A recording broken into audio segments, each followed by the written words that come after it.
The Empire State Building, the Statue of Liberty, Grant's Tomb, all familiar tourist sites which play a role in the history of the city and of our country. But what about the Jamel Mansion, the Audubon Terrace group of museums? Community Line's Mark Noble found that there's much to be explored above 155th Street. It's one of the areas in Manhattan that has become tarnished through the likes of drugs, crimes, and violence. But underneath this area's bad reputation, there also lies a tremendous source of history and culture, found right here in Washington Heights. With the help of our local historian and editor of the local paper, James Dykes, we were able to get a small glimpse of the history and culture that makes Washington Heights the source that it is.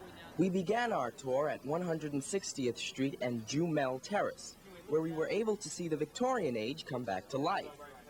It's known as the Sylvan Terrace, a small and preserved community with the original fixtures of the olden days. Sylvan Terrace was built in 1882 in the Victorian style. This is very, very late Victorian. And it was all restored back in the mid-1970s by a grant. They got together, they got all the tenants together to sign an agreement to have their homes restored as a unit to make it look the way the street looked 100 years ago.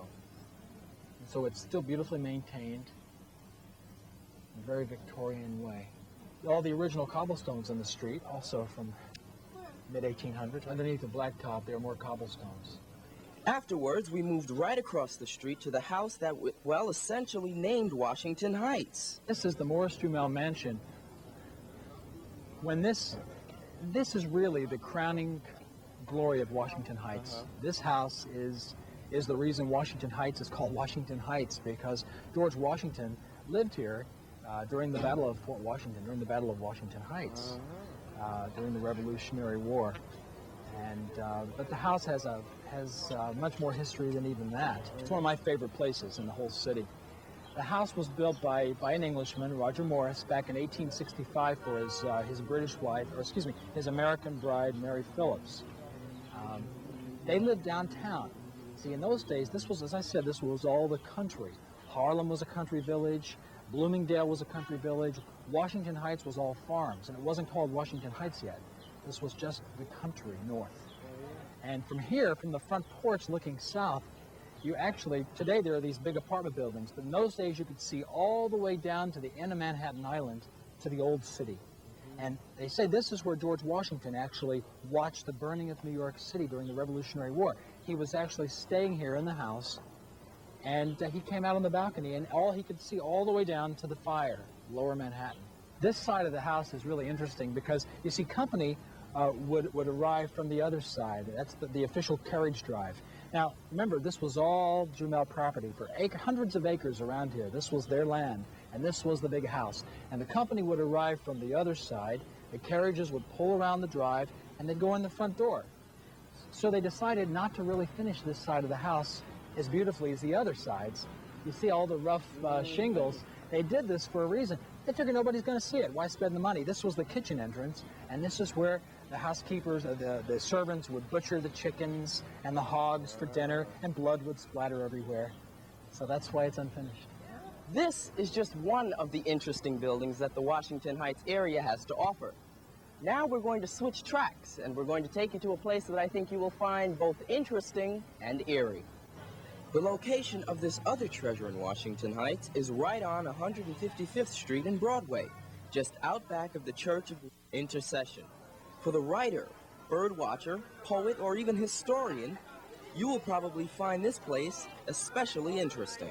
Right now we're standing in Trinity Cemetery, which is, believe it or not, we're at 155th Street and Broadway in Washington Heights. This is really where Washington Heights begins. And it's hard to believe that you're in the middle of New York City when you see behind me all the pastoral surroundings. This is a little clue. This behind me here tells you what Washington Heights was 150 years ago and more. This area was country. When New York City, back in 1800 or so, when New York City was really a thriving seaport town of about 60,000 people, clustered way downtown by Battery Park, this was the country where people came for holidays, and they had their summer homes here. Of course, in the 1830s, Trinity Cemetery, which was downtown on Wall Street, decided that they needed a bigger burial ground. Because if you've ever been down to Wall Street, you've seen Trinity Church. It's probably one of the most famous churches in the world. And it's the big black church on Wall Street, surrounded by all the famous graves. Robert Fulton of the steamboat, Captain Lawrence, who said, "Don't give up the ship," Alexander Hamilton, who was killed in the famous duel. Anyway, a lot of people down there. By the early 1800s, they ran out of space. They needed more land. So way up here in the country, Trinity Church purchased this piece of land, and they mapped out this country cemetery. And that's just what it looks like today. It looks like a little English country cemetery. It's hard to believe you're smack in the middle of Washington Heights. And so many famous people are buried here. Right now, we're standing by the Audubon tomb. John J. Audubon, the famous naturalist. Of course, bird lover, yes. You can even see the birds in the monument. See the little birds? All the way up. Mr. Audubon's farm, as a matter of fact, was approximately right here where we're standing. This area was basically his farm before Trinity Church purchased it and turned it into their cemetery. There's so many stories in a cemetery like this. Remember on one of the headstones, there's a picture of a young girl in a ball gown. I'm trying to think where that was.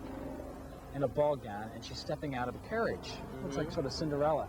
And if you read the inscription, you find out that it's a young girl who was on her way to her first party as a young society girl. And her carriage went across a cobblestone the wrong way. The door flew open, tossed her out into the street, and she smashed her head against the street, and she died. So she never made it to that first party.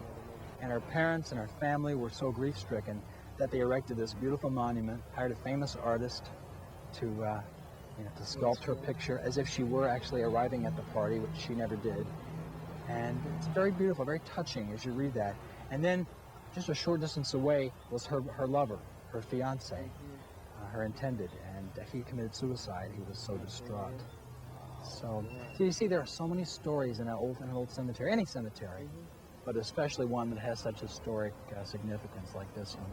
Our last stop on this magnificent tour of Washington Heights brought us across the street to the Audubon Terrace, the home of several museums, where the art and sculpture are perfect for those in search of culture.